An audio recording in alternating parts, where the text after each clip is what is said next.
നമ്മൾ ഇന്ത്യയിലെ ഏറ്റവും കൂടുതൽ സൈനികരെ വിന്യസിച്ചത് ഈ പഹൽഗ്രാമിലാണ്. ഏറ്റവും കൂടുതൽ അതിർത്തി ചെക്ക് പോസ്റ്റ് സ്ട്രോങ് ആയതും ഈ സ്ഥലത്ത് തന്നെയാണ്. അവിടെ എങ്ങനെ ഈ 7ഓളം ഭീകരര് കയറി? ഓരോ 2.5 കിലോമീറ്ററും ചെക്ക് പോസ്റ്റുള്ള ശക്തമായ സൈനിക വിന്യാസമുള്ള ഏരിയയാണിത്.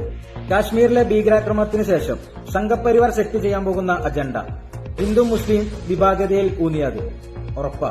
കാശ്മീർ കേന്ദ്രഭരണ പ്രദേശമാണ്. പബ്ലിക് ഓർഡർ, പോലീസ്, പ്രതിരോധം ഉൾപ്പെടെയുള്ള സുപ്രധാന എല്ലാ വിഷയങ്ങളും കേന്ദ്രത്തിന്റെ കീഴിലാണെങ്കിൽ മോദിയെയും അമിത്ഷായും അക്കൗണ്ടബിൾ ചെയ്യുന്ന ഒരു ചോദ്യം ആരും ചോദിക്കൂല. ഒന്നാമത്തെ ചോദ്യം, ഇത്രയും സൈനികവൽക്കരണമുള്ള സ്ഥലത്ത് എങ്ങനെ സുരക്ഷാ വീഴ്ച ഉണ്ടായി? രണ്ടാമത്തെ ചോദ്യം, എന്ത് സുരക്ഷാ മുന്നൊരുക്കങ്ങളാണ് വിനോദസഞ്ചാര സീസണിൽ ഗവൺമെന്റ് എടുത്തത്? ഇന്റലിജന്റ് ഏജൻസികൾക്ക് എന്തുകൊണ്ട് അറിയാൻ കഴിഞ്ഞില്ല?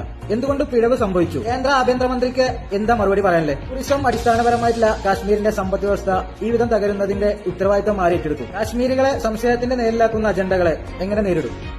ഒരുപാട് സംസ്ഥാനങ്ങൾ തെരഞ്ഞെടുപ്പ് വരുന്നുണ്ടേ. പുൽവാമ പോലെയുള്ള ഗവൺമെന്റ് സ്പോൺസേഡ് ആക്രമണമാവാനുള്ള സാധ്യത തള്ളിക്കളയാനാവില്ല. പിന്നെ സംഖ്യകൾ ഇതിനൊരു ആഘോഷമാക്കി മാറ്റിക്കാണ്. അതുപോലെ വർഗീയത വിളമ്പാനുള്ള ഒരു സംഭവമായിട്ട് മാത്രമാണ് കണ്ടത്. മുസ്ലിങ്ങൾ മൊത്തം തീവ്രവാദികളാണ് ഇന്നലെ മുതൽ സംഖ്യകൾ ഛർദ്ദിക്കൽ തുടങ്ങിയത്. പ്രിയപ്പെട്ട ജനാധിപത്യ വിശ്വാസികളൊന്നും സംഖ്യകളെ മുതലക്കണ്ണീരിൽ വീണ് പോയത്. കുറ്റവാളികളെ എത്രയും പെട്ടെന്ന് കണ്ടുപിടിക്കട്ടെ. മരണപ്പെട്ട മനുഷ്യർക്ക് അനുശോചനങ്ങൾ.